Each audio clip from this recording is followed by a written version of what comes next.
웨이팅은 없다. 박대기의 고속 경제. 네, 더 이상 웨이팅은 없다. 기다림은 없다. 박대기의 고속 경제. 오늘 도 KBS 박대기 기자 나와 있습니다. 안녕하세요. 네, 안녕하십니까? 경제 얘기 할 게 많지만은 요 얘기 하나 좀 짚고 넘어가죠. 지난주에 제일 큰 뉴스 중에 하나였습니다. 이재용 삼성전자 부회장 대국민 사과. 여러 가지 해석도 있고 예. 재판에 대한 전망도 있고 있었는데 어떻게 보셨어요? 박대기 기자는? 일단 자녀에게 물려주지 않겠다라는 말이 화제가 됐었잖아요. 그게 제일 큰 뉴스였죠. 예. 예. 그게 이제 어떻게 보면 대국민 약속을 한 것인데, 그렇죠. 예, 삼성 같은 경우에는 과거에도 총수들이 대국민 약속을 한 것이 여러 번 있었습니다. 그런데 이제 약속을 과연 잘 지켰느냐 이것을 한번 좀 따져볼 일이다 이런 생각이 들었습니다. 저 지난주에 김기식 전 금융감독원장이 네. 6번 약속을 했다 그러더라고요. 네. 그 총 토탈? 네. 숫자는 똑같은가요? 예, 숫자는 그게 이제 큰 사건들을 따지자면 그렇고요. 네. 그 중에서 이제 가장 좀 최근에 있던 약속 중에 좀 큰 약속이 2008년에 한 약속인데. 2008년, 예, 12년 전. 이건 네. 누구죠? 이건희 회장 때였는데, 예. 때였습니다.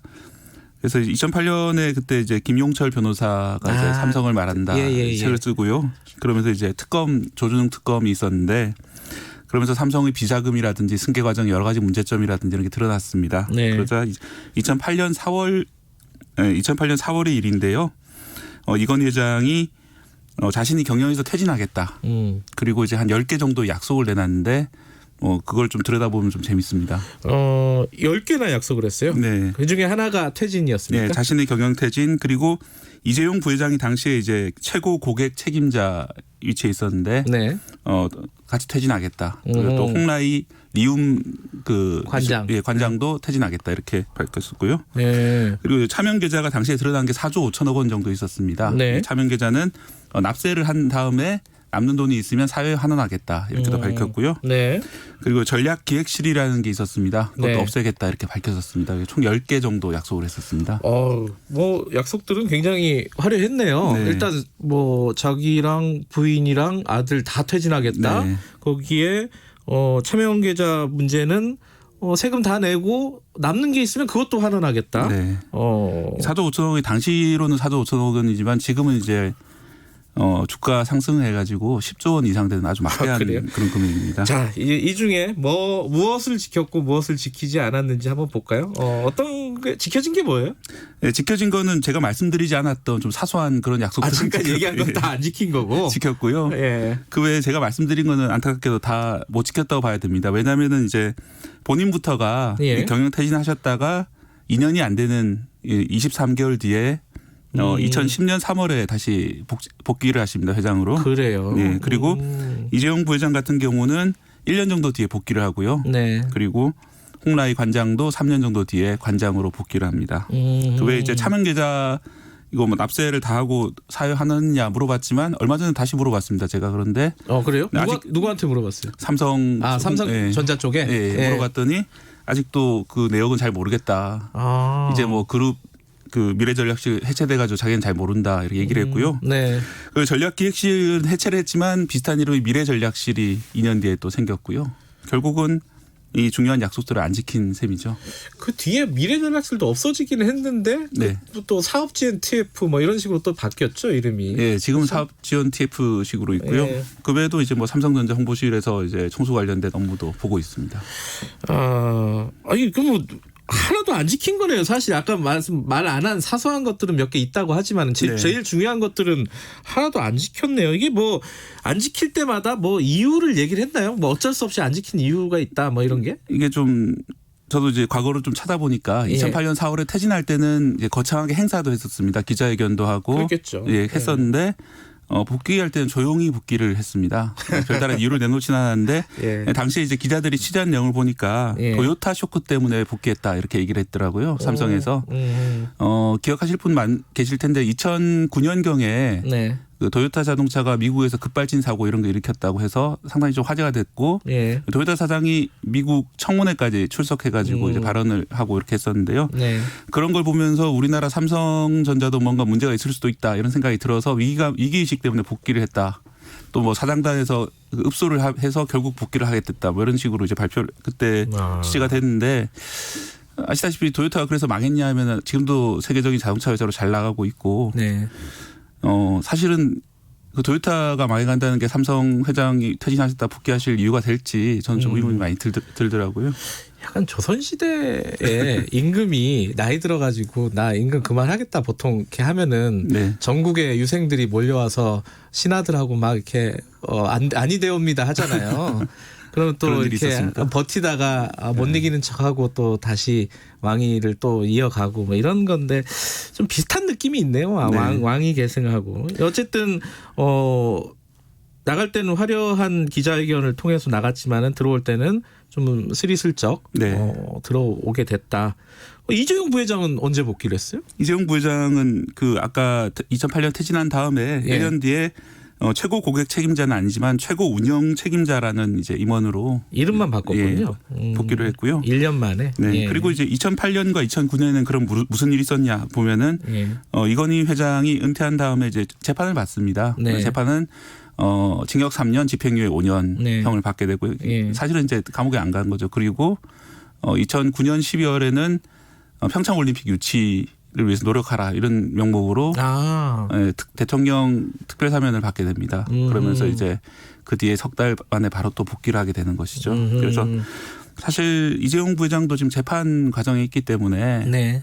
결국 이런 과정을 또 반복하는 게 아닌가 이런 우려가 좀 많이 되고 있는 그런 상황입니다.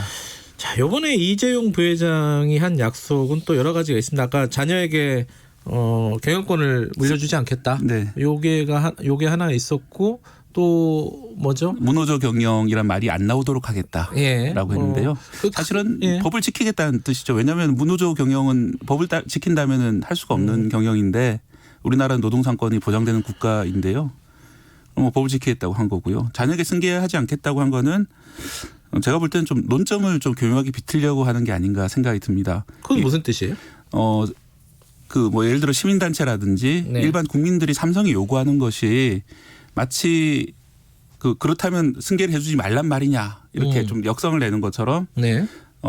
이 국민의 요구를 받아들이는 게 바로 삼성을 승계하지 않는 거다 이런 식으로 지금 인식되게끔 하는 것 같은데 사실은 그 현재의 법원이라든지 네. 시민단체라든지 또 국민들이 요구하는 것이 이재용 회장이 법을 따르라는 것이지 네. 물려주지 말라는 그런 것은 아니거든요. 법에 보면은 정한 상속세율이 있고 그대로 이제 세금을 내고 물려주라 이렇게 하는 건데 그랬더니 그러면 물려주지 않겠다 이렇게 나온 것이고 네. 아까 말씀드린 것처럼 이 말은 언제든지 다시 번복될 수 있는 그런 말이기 때문에 사실은 경영권을 물려주지 않겠다는 거지 또 주식을 지분을 물려주지 않겠다는 뜻은 아니었어요. 그렇죠? 예, 맞습니다. 말 그대로 하면. 예, 그래서 그 점도 문제인데 사실 경영권이라는 거는 전체 주주들이 합의를 봐서 예를 들어 주총에서 누구를 경영자로 뽑는다 이렇게 해서 주어지는 것이지. 주식회사니까. 예, 그 중에 한 사람이 내가 경영권을 물려줄게라고 해서 물려줄 수 있는 것도 아니고 재산 목록에도 들어있지도 않습니다. 단지 물려줄 수 있는 거는 주식이고 예. 그 주식에서 세금을 납부해서 남은 차익을 가지고 다시 다음 때에서 물려받는 그런 식인데요. 뭐 그런 논점들이 좀 이상하게 좀 비틀려 있다 이런 생각이 들고요. 그런 측면에서 논점을 비틀었다. 네. 피해갔다는 뜻이네요. 그죠? 네, 그렇습니다. 그러니까 말하자면은 자녀에게 승계를 하는 경영권이라는 거는 그 말 재밌네요. 이 어떤 재산 목록에는 없는 거다. 네. 그죠? 이거는 어차피 법적인 개념이 아니죠. 네, 그러니까. 주주총회에서 결정할 부분인데 네. 마치 자기 혼자 결정하는 부분인 것처럼 네. 내가 주겠다 안 주겠다 얘기를 할 계제는 아니었다라는 거네요. 네, 그렇습니다. 그리고 또 하나가 사실은 지금까지 이제 세금 잘 안 내서 벌어진 일인데 네. 거기에 대한 말은 없었죠 아마? 네, 그렇습니다. 예. 그래서 사실 이재용 부회장이 오늘 이렇게 몰리게 된 이유가 예. 뭐 에버랜드 전환 사채 문제라든지 예. 또 삼성 SDS 신주 인수권부 사채 네. 그리고 이제 삼성바이오 분식회계 네. 또 그걸 통한 삼성물산과 제일모직의 합병 비율 조작 네. 이런 모든 혐의들이 본인이 이제 제대로 세금을 안 내고 네. 그 기업을 물려받으려고 하다 벌어진 그런 일들이잖아요. 네. 그래서 여기 대한 올바른 답은 내가 그러니까 뭔가 좀 잘못된 부분이 있으면 확인해서 정확한 세금을 내고 물려받겠다. 네. 이런 게 답해야 될 텐데 그렇게 되면 당장 뭔가 돈을 내놓거나 뭔가 재산이 분할되잖아요. 그러니까 그게 아니라 언제일지 모를 먼 미래에 경영권이라는 존재하지 않는 권리를 물려주지 않겠다 이렇게 얘기를 했고 그마저도 과거에 선대에서 지키지 않은 그런 일들이 있었기 때문에 좀 그런 점들이 아쉽습니다. 박대기 기자가 삼성 쪽을 취재를 한 담당인가요 지금? 예, 지금 현재는 그렇습니다. 아 그래요? 네. 그럼 이게 전문이군요 여기. 내가 하나 근데 궁금한 게 있어요. 네. 삼성 출입 기자라는 얘기잖아요. 네. 그 이재용 부회장 사과가 있고 나서 다 밑에서 말렸다. 네. 이거를 이렇게 얘기하면 안 됩니다라고 다 말렸는데 네. 이재용 부회장이 결단을 해서 그런 사과문에 그걸 넣었다는 거예요. 자녀 승계라든가 이런 부분들. 그런 기사를 봤습니다. 꽤 많이 나왔어요. 그 예, 기사. 예. 그 기사를 어떻게 봐야 될까? 저는 그게 좀 궁금하더라고요. 왜 그 기사가 어떻게 나온 걸까? 예, 저도 뭐 제가 취재력이 부족해서 그런지 모르겠으나 저한테는 그런 얘기를 안 하시던데 네. 직접 이재용 부회장한테 확인을 한 건 아니겠죠. 당연히 그건 아닐 거고요. 밑에서 흘러나온 얘기를 종합해서 그렇게 쓴 건데 예. 이번에 사실은 말씀하신 것처럼 이게 왜 이렇게 나왔는지 예. 그리고 진짜로 약속을 지킬 건지 이런 것들을 예. 좀 물어보고 싶었거든요. 현장에 있는 기자들도. 질문을 하나도 안 받았죠. 예, 질문을 안 받고 네. 발표를 하고 인사를 한 다음에 5초 만에 바로 걸어 나갔습니다. 제가 초를 세봤습니다. 제가 봤더니 딱 5초 걸렸어요. 세봤어요, 또 그걸. 그게 네. 문하고 가까운 데서 발언을 하시더라고요. 나올 때도 문하고 가까이서 나와서 서서 발언하시고 그래요. 네. 나갈 때는 다른 문이긴 했지만 되게 문하고 가까운 쪽이라서 질문을 안 받겠다는 결연한 의지가 많이 느껴졌고요. 그건 억지가 아니에요. 왜냐하면은 그런 동선은 당연히 네. 체크하고 시작하는 겁니다. 그런 행사를 할 때는. 네, 물론 이 행사하기 전에 이제 오늘은 질문을 안 받겠다 이렇게 삼성의 사전 양해 이런 걸 보내왔지만 네. 또 현장에서는 기자들이 물어볼 수 있는 거기 때문에 네. 그 물어보겠다 손 들고 질문하는 사람도 있었습니다. 그런데 그냥 바로 이렇게 나가셨어요. 그래서 그런 걸 보면서 좀 소통의 방식이나 언제부턴가 우리나라에서는 높은 분들이 질문 안 받기 시작했어요. 그냥 나가시는 분들이 많은데 네. 소통의 방식이 좀 많이 아쉽다 생각이 들었습니다.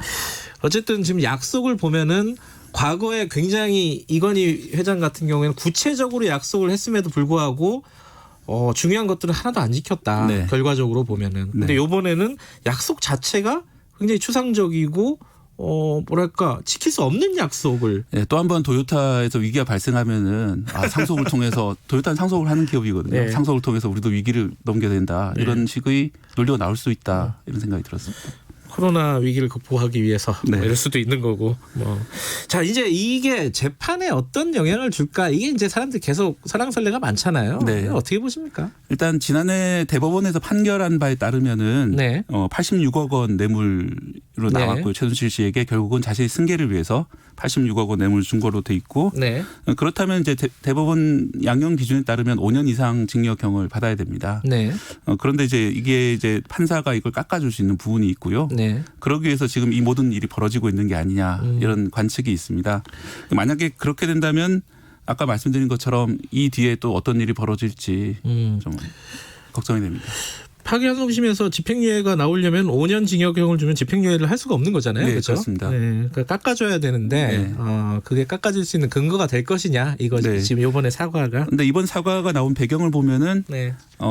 지금 그 판결을 할 재판부에서 네. 재판장 정준영 판사께서 삼성 내에 뭔가 준법 감시 기구를 만들라 이렇게 네. 요청을 했고 삼성에서 그렇게 만든 게 삼성 준법 감시위원회입니다. 네. 그래서 삼성 준법 감시위원회가 사과를 하라 요청을 네. 했고 이재용 부회장이 받아들이면서 이렇게 사과를 한 거거든요.